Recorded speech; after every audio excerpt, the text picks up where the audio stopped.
Hello, all. My name is Rajiv Singh, and I'm a second year theoretical physics student at the Institute of Nuclear Physics, Polytechnic of Sciences. I'm working in the group of Professor Filakowski and Professor Blevsky, and my colleague Abdesh Kumar.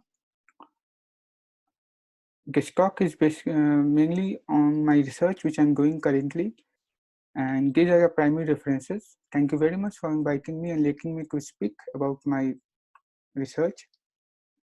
This talk has many technical details in the slides, but I will not include everything because I don't have much time, and I will just briefly describe the conceptual knowledge about our hydrodynamic framework. The talk mainly explains three questions or try to answer three questions: why, how, and what.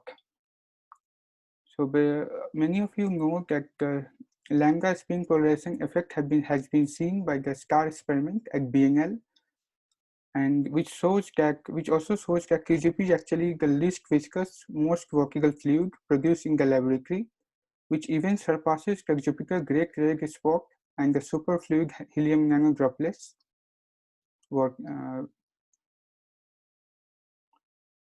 So non-central relativistic heavy ion collision creates global rotation of matter, which may induce the spin polarizing effect, reminding us of two magnetico-mechanical effects, Einstein-Diaz effect and Barnett effect. In the Einstein-Diaz effect, when we put the system of particles in the external magnetic field, it starts to rotate, and the particles on average points along the system's angular momentum. In the Barnett effect, when you rotate the system of particles, the particles on average points along the system's angular momentum. So in the heavy ion collisions, it is expected that the emerging particles polarized with their spins on average along the system's angular momentum. This is the schematic view of the typical non-central heavy ion collisions. Before going to explain about our hydrodynamic framework, I just want to give one line about what other people are doing, especially Professor Brekka-Kenny and their collaborators. They deal with the spin polarization of particles at freeze-out, where the basic hydrodynamic quantity to spin polarization is the thermal vorticity given by this formula, where beta is actually the ratio of the flow vector over temperature. This plot is actually the plot in the paper by the Professor Brekka-Kenny and Professor Karpenko, which is actually the opposite of the experimental results of the STAR experiment at BNL. So basically, there is no correct theory yet to explain the spin polarization effect of lambda hyperons. So in our framework, we have to solve the standard perfect fluid hydrodynamic equations without spin to define the hydrodynamic background over which we will evolve the spin polarization, and then we'll determine the Pauli-Wronski vector at freeze-out hypersurface. And after that, to compare our results with the experimental data, we have to boost the average spin polarization, the local resistance of the particles, and then we can compare our results with the experimental data. So, if for our framework, we have determined the space-time evolution spin polarization based on GLW forms of energy momentum spin tensors. And this is done for these calculations are done for the boosting invariant and transversely homogeneous setup. We show how our formalism of hydrodynamic spin can be used to determine the physical observables related to spin polarization required for modeling of experimental data. And one important assumption is that we have not allowed for any arbitrary large values of spin polarization tensor. We have restricted ourselves to the leading order terms of omega mu nu, which is actually the spin polarization tensor. So I'll not go for more technical details. I'll just give a brief overview. What is spin polarizing tensor, which is written in this form, omega mu nu.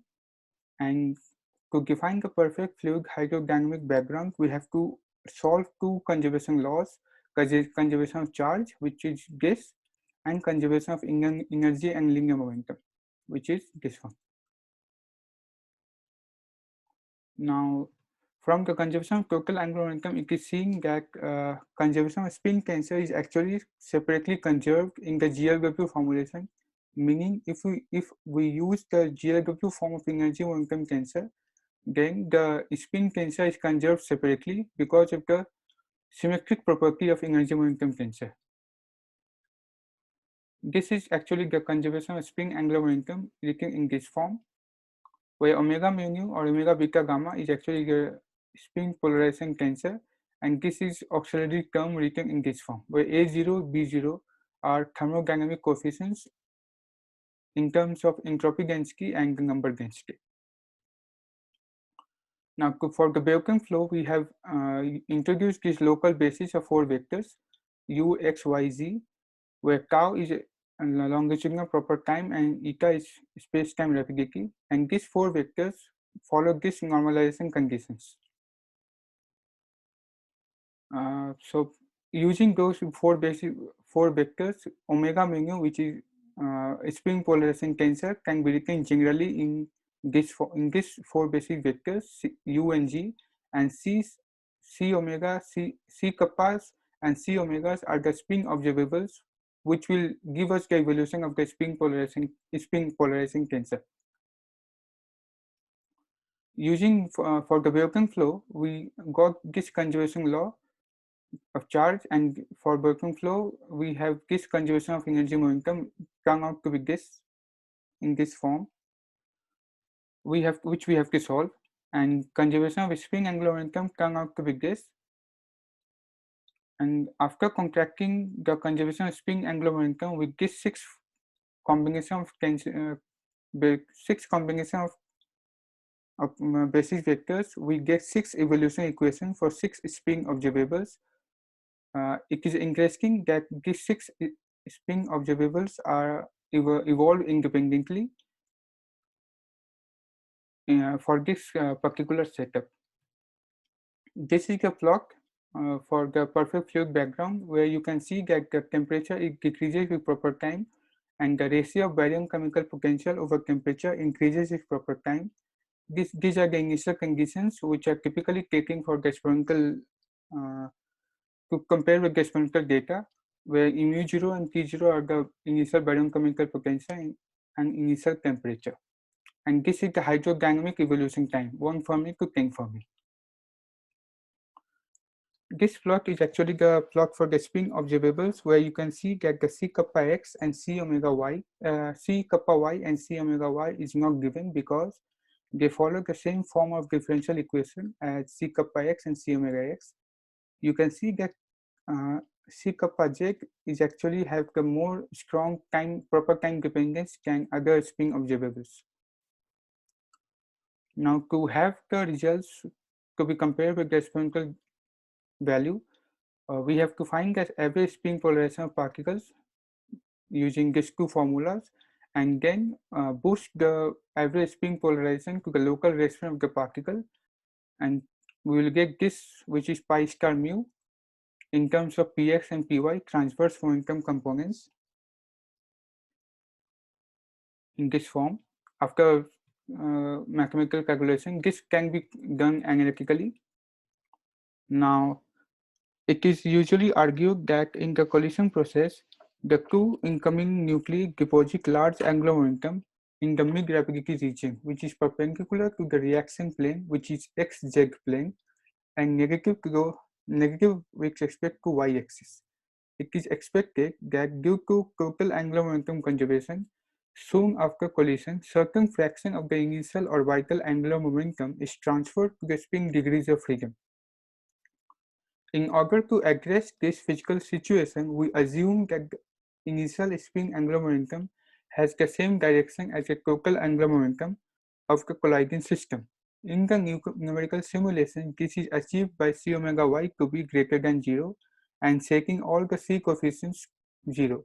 Using these initial conditions for barium chemical potential and temperature, we numerically solve hydrodynamic equations. The results of our calculations for the 3 components of average spin polarization after boosting pi star x, pi star y, and pi star g are in terms of are functions of transport momentum components Px and Py. As expected, pi star y is component is negative, which reflects our choice of the direction of initial spin angular momentum of the system. Since in our study we set yp equal to 0, the longitudinal component pi star z is vanishing completely. Consequently, the quadrupole structure observed in the experimental data for pi star z is not reproduced here because of the symmetries which we have assumed. So in summary, we have discussed relativistic hydrodynamics with spin based on the G-ergodic forms of energy momentum spin tensor. We have assumed boost invariance and transversely homogeneous setup.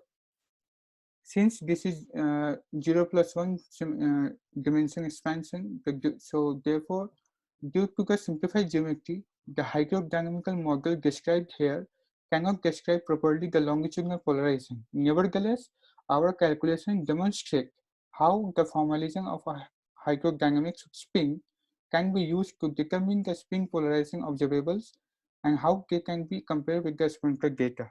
So my current work is actually to extend this hydrodynamic approach to 1 plus 3 dimensions and interpret the experimental data correctly. So if you have any questions or if you want to know more about this, please go through the technical details, and if you have any questions, please contact me through in my email address or during the virtual break session. Thank you very much.